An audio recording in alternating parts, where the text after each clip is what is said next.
Okay, so let's talk about your brain.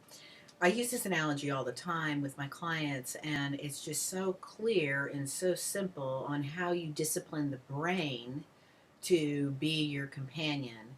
You know, in all the spiritual and the mystical traditions, they talk about returning to your center, occupying your heart space, and but they don't necessarily address what is the mastering the mind, and they refer to the monkey mind, but they don't address specifically how you use your brain as your friend. Um, and I think there's this Eastern and Western philosophical disconnect because of it, because Western traditions and Western beliefs are very analytical and mind oriented, going into philosophy and logic. And then the Western medicine is an expansion of that consciousness.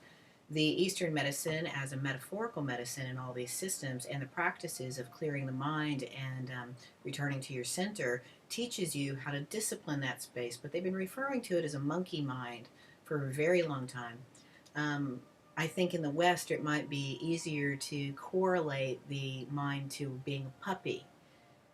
It's real, it's tangible, it's something we live with, most of us, and we understand the relationship there.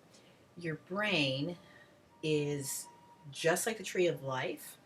It is the expansion of the neural network, and it's hungry for knowledge because consciousness, once it's awake, it wants to know more and more and more.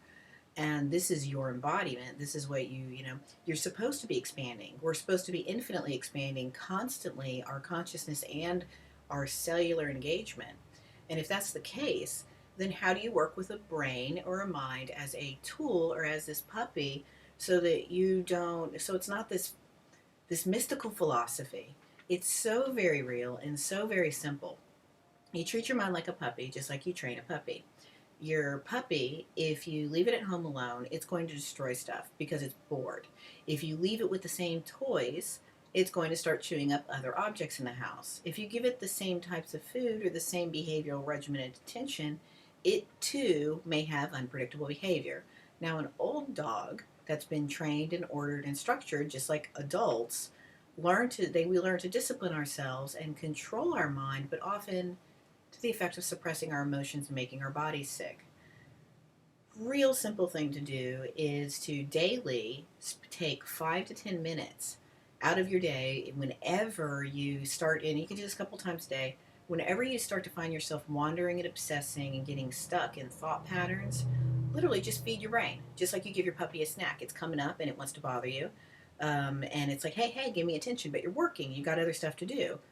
Like maybe you're trying to meditate, or maybe, you're trying to just get your work done, or you want to go to sleep at night. Whatever's happening, the puppy's like, hey, let's do something. I want to clear this thought. I want to move this way. Literally pull up anything that expands your consciousness. It could be solving a puzzle.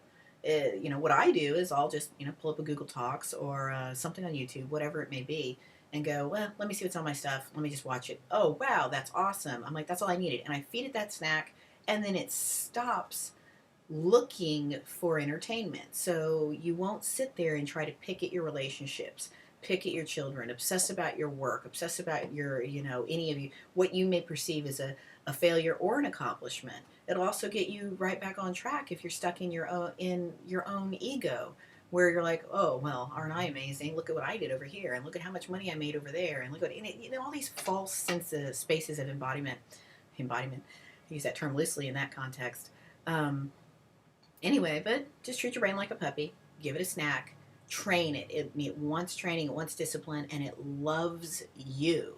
It loves the attention, and it is not your enemy. It is your friend, and it's your best companion to expanding your consciousness and waking you up more and more, so that the philosophy and the mysticism can merge together and unify this embodiment of spirit and form, so that there is no separation between mind and heart.